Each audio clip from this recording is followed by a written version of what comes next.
বন্ধুরা, গত পর্বে তোমরা দেখেছিলে সাধু মৎস্য জোরে জোরে মন্ত্র পড়তে লাগলো, আর সাথে সাথে সেই তাবিজটা একটা বিশাল ধারালো তরবারিতে রূপান্তরিত হলো। অন্যদিকে মৎস্যকন্যা মাছেদেরকে সঙ্গে করে মলয় পর্বতের দিকে রওনা হলো। কালকুঠুরিতে বন্দি মৎস্যরাজ ও মৎস্যরানী চিন্তায় ভেঙে পড়লেন। মৎস্যরানী কাঁদতে কাঁদতে মৎস্যরাজকে বললেন, মহারাজ, আমার যে মেয়েটাকে নিয়ে ভীষণ চিন্তা হচ্ছে। জানি না ও এখন কোথায় আছে, কেমন আছে। হায় বিধাতা, তুমি আমার মেয়েকে রক্ষা করো। কেঁদো না রানী, দেখো আমাদের মেয়ের কিচ্ছু হবে না। তাছাড়া বিধাতা তো আছেন, তিনি নিশ্চয়ই পাপীদের সাহায্য করবেন না। জানি না মহারাজ, আমি তো মা, তাই আমার সারাক্ষণ মেয়েটাকে নিয়ে চিন্তা হচ্ছে। আচ্ছা, জলরাক্ষস যদি ওকে ধরে ফেলে? এসব অলক্ষণে কথা বলো না রানী, আমাদের মেয়ে নিশ্চয়ই আমাদের কাছে ফিরে আসবে, আর ওর হাতেই ওই শয়তান জলরাক্ষসের নিধন হবে। তাই যেন হয় মহারাজ, তাই যেন হয়। এই বলে মৎস্যরানী নিজের চোখ মুছলেন। অন্যদিকে ভয়ঙ্কর ঝড় পেরিয়ে অবশেষে মলয় পর্বতের চূড়ায় পৌঁছালেন মৎস্যকন্যা। অবশেষে তুমি আমার সহায় হয়েছ বিধাতা, তাই তো এত ঝড় ঝঞ্ঝা পেরিয়েও আমি এখানে পৌঁছাতে পেরেছি। এবার আমাকে সেই মাটি খুঁজে বের করতে হবে যেখানে ওই জলঙ্করী বটবৃক্ষ ছিল। মৎস্যকন্যা চারপাশে সেই জলঙ্করী বটবৃক্ষের মাটি খুঁজতে লাগলো, কিন্তু কোথাও খুঁজে পেল না। এই খুটখুটে অন্ধকারে আমি কোথায় খুঁজবো সেই মাটি? মনে পড়েছে, সাধু মৎস্য তো বলেছিলেন কোনো বিপদে পড়লে তাকে স্মরণ করতে। আমি না হয় তাই করি। এসব ভাবতে ভাবতে মৎস্যকন্যা বারবার সাধু মৎস্যকে স্মরণ করতে লাগলো। ঠিক তখনই আকাশ থেকে একটা আওয়াজ ভেসে উঠল। ভয় পেও না মৎস্যকন্যা, আমি সর্বক্ষণ তোমার সাথে আছি। তুমি তোমার অস্ত্র মাটিতে ছোঁয়াও, দেখবে সে একাই নিজের পথ বেছে নেবে। সাধু মৎস্যের আওয়াজ আবারও শূন্যে ভেসে গেল। ধন্যবাদ সাধু মৎস্য, আমি এক্ষুনি আপনার কথা মতো কাজ করছি। কথাটা বলেই মৎস্যকন্যা জলরাক্ষসের মৃত্যুবান তরবারি মাটিতে ছোঁয়ালো, আর সাথে সাথে তরবারি একাই চলতে চলতে একটা জায়গায় গিয়ে থেমে গেল। বুঝেছি, তাহলে এখানেই ছিল সেই জলঙ্করী বটবৃক্ষ। মৎস্যকন্যা কথা বলার সাথে সাথেই সে দেখল আশেপাশের চারদিকে জলজল করে উঠল সব ফুলেরা। এই তো রাজ্যের ফুলেরা একসাথে হেসে উঠেছে, আর তরবারিটা ওটাও তো দেখছি জলজল করে চলে উঠেছে। এর মানে জলরাক্ষসের মৃত্যুর আর বেশি দেরি নেই। এবার আমাকে এক্ষুনি কালকুঠুরিতে যেতে হবে। মৎস্যকন্যা পাহাড় থেকে নামতে লাগলো। অন্যদিকে জলরাক্ষস ও চেলা যখন মৎস্যকন্যাকে খুঁজে বেড়াচ্ছিল, তখনই চারপাশের ফুলেদের জলজল করে উঠতে দেখে অবাক হয়ে গেল। এসব কি হচ্ছে? চারপাশে ফুলেরা এমন জলজল করে উঠছে কেন? ওস্তাদ, আমার ভীষণ ভয় করছে। এটা ওই মৎস্যকন্যার কোনো কারসাজি না তো? কি বললি? আমার চেলা হয়ে সামান্য মৎস্যকন্যাকে ভয় পাচ্ছিস? ও আমার কিচ্ছু করতে পারবে না। চল আমার সঙ্গে, আজ যে করেই হোক আমি ওকে খুঁজে বের করবই। অন্যদিকে মৎস্যকন্যাকে পর্বত থেকে নেমে আসতে দেখে মাছেরা ভীষণ খুশি হয়ে গেল। এই তো মৎস্যকন্যা, তার মানে মৃত্যুবান জেগে উঠেছে। হ্যাঁ, এবার ওই জলরাক্ষসকে আর কেউ বাঁচাতে পারবে না। এত অল্পতেই তোমরা এত খুশি হয়েও না। জানি না বিধাতা আমার কপালে কি লিখে রেখেছেন, কিন্তু যতক্ষণ না আমি আমার বাবা মাকে দেখতে পাচ্ছি ততক্ষণ আমার শান্তি নেই। মৎস্যরাজ আর মৎস্যরানীকে নিয়ে চিন্তা করবেন না মৎস্যকন্যা, ওনারা নিশ্চয়ই ভালো আছেন। তবু যতক্ষণ তাদেরকে নিজের চোখে না দেখছি আমার কিচ্ছু ভালো লাগছে না। কিন্তু তারা এখন তো কালকুঠুরিতে বন্দী, আমরা কিভাবে সেখানে যাব?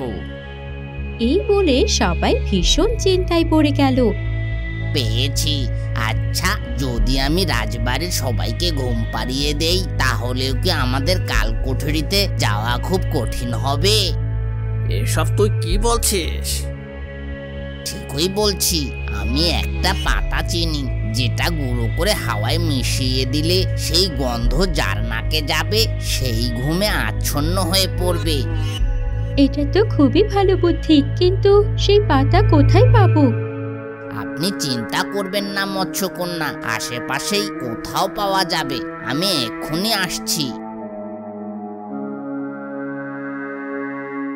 কিছুক্ষণ পরই কিছু পাতা নিয়ে সেখানে এসে বলল, এই যে সেই পাতা, এবার সবাই নিজেদের নাক কাপড়ে ঢেকে ফেলো। আমি পাতাগুলো গুঁড়ো করে নিজের পুঁটলিতে রাখছি।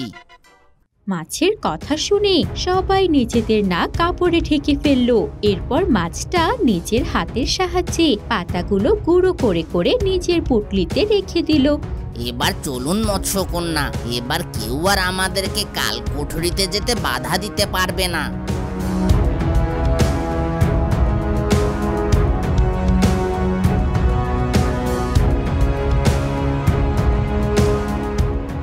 ওই তো ওখানে অনেকগুলো প্রহরী দাঁড়িয়ে আছে।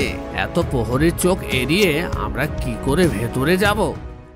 আহা, তোরা শুধু শুধু চিন্তা করছিস। বেশ, আমি একাই যাচ্ছি ওখানে। মৎস্যকন্যা, একবার আমার কাজ হয়ে গেলে আমি ইশারা করলেই আপনারা ভেতরে চলে আসবেন। বেশ, তাহলে আমরা এখানেই লুকিয়ে থাকি, তুমি একাই ভেতরে যাও।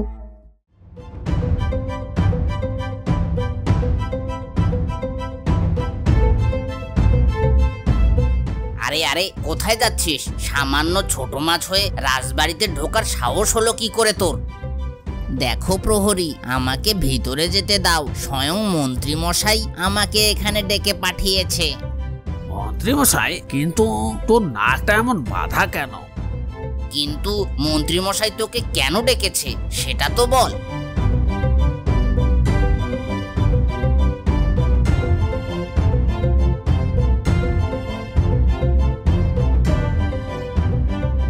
এই যে এটা দিয়ে তোদেরকে ঘুম পাড়াতে। হা হা হা হা হা।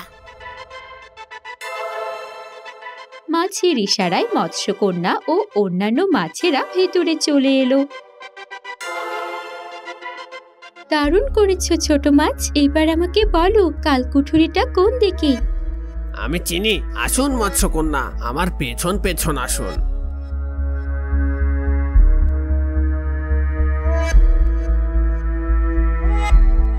ওরে বাবা, ওই তো কালকুঠিরের বাইরেও তো প্রহরী রয়েছে।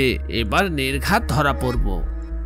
ভয় পাস না তো, আমি আর আমার জাদুকরি পাতার গুঁড়ো যতক্ষণ আছে ততক্ষণ আমাদের কেউ ধরতে পারবে না। হা হা হা হা হা। আমি এখনই যাচ্ছি। এই বলে মাছটা আবারও প্রহরীদের সামনে গেল, আর প্রহরীরা কিছু বলার আগেই তাদের চোখে মুখে পাতার গুঁড়ো ছিটিয়ে দিল। নে বাছা ধনেরা, অনেকদিন তো তোদের ভালো ঘুম হয় না, আর জন্মের মতো ঘুমা। হা হা হা। আসুন মৎস্যকন্যা, আর কোনো ভয় নেই। সাবাস ছোট মাছ, তোমার কাছে আমি সত্যি খুবই সন্তুষ্ট। ধন্যবাদ মৎস্যকন্যা। মৎস্যকন্যা, এবার মনে হয় আমাদের আর দেরি করা উচিত হবে না। দ্রুত সাধু মৎস্যের দেওয়া সেই জাদুর চাবিটা বের করুন, আর এই কালকুঠরির দরজা খুলে ফেলুন। হ্যাঁ মৎস্যকন্যা, আমাদের আর দেরি করা ঠিক হবে না। ঠিক বলেছ, আমি এক্ষুনি চাবিটা বের করছি।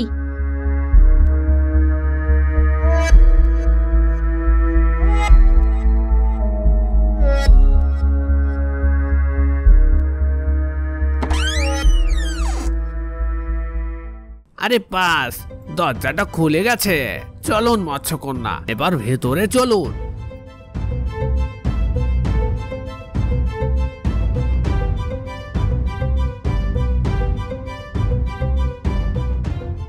কে কে ওখানে? মৎস্যকন্যা, আমার মেয়ে রানী, বলো না আমায়, এই কি তবে আমার মেয়ে? হ্যাঁ মহারাজ, ওই আপনার মেয়ে। অবশেষে আপনাকে আমি কাছে পেলাম পিতা, কিন্তু এ কি অবস্থা হয়েছে আপনার? না রে মা, আমি ভালো আছি। আমার মেয়েকে দেখে আমার সব কষ্ট দূর হয়ে গেছে। আয় মা, আমার বুকে আয়। মৎস্যরাজের কথায় মৎস্যকন্যা তাকে জড়িয়ে ধরলো। খুশিতে মৎস্যরাজের চোখ বেয়ে পানি পড়তে লাগলো।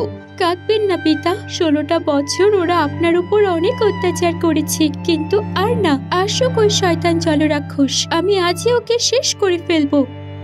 এই বলে মৎস্যকন্যা মৎস্যরাজের চোখ মুছে দিল। হ্যাঁ রে মা, ওই শয়তান মন্ত্রী আর ওই জলরাক্ষসকে ওদের যোগ্য শাস্তি দিতেই হবে। এতগুলো বছর ওদের কারণে আমরা 3 জন আলাদা থেকেছি। শুধু তাই নয়, এই রাজ্যের সবার উপরে ওরা নির্মম অত্যাচার করেছে। হ্যাঁ মা, আমি সবই জানি, সাধু মৎস্য আমায় সব বলেছে, কিন্তু তার আগে তোমাদের বাঁধন আমায় খুলতে দাও।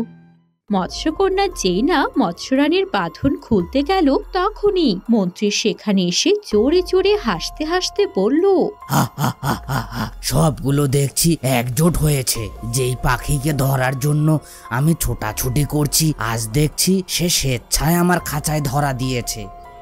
শয়তান মন্ত্রী, কি ভেবেছিস আমাকেও আমার বাবা মায়ের মতো আটকে রাখবি? অত সোজা না, পারলে না হয় চেষ্টা করে দেখ। যত বড় মুখ নয় তত বড় কথা। আমিও দেখি কে বাঁচায় তোকে আমার হাত থেকে। শয়তান মন্ত্রী, খবরদার আমাদের মৎস্যকন্যাকে ধরবি না, নইলে কিন্তু ভালো হবে না। আরে আরে এতটুকু মাছ হয়ে তোরা আমাদের সাথে লড়বি? এত বড় সাহস তোদের? দাঁড়া, এক্ষুনি মজা দেখাচ্ছি। এই বলে মন্ত্রী মাছেদের দিকে ঝাঁপিয়ে পড়ল। তো বন্ধুরা, কেমন লাগলো আজকের গল্পটি? ভালো লেগে থাকলে একটি লাইক করে দাও, আর চ্যানেলটি সাবস্ক্রাইব করে না থাকলে জলদি সাবস্ক্রাইব করে নাও। তো কি মনে হয় বন্ধুরা, মৎস্যকন্যা কি পারবে মন্ত্রীকে হারাতে, নাকি তাকে শেষ হয়ে যেতে হবে জলরাক্ষসের হাতে? জানতে হলে চোখ রাখুন মৎস্যকন্যা সিরিজের পরবর্তী পর্বে।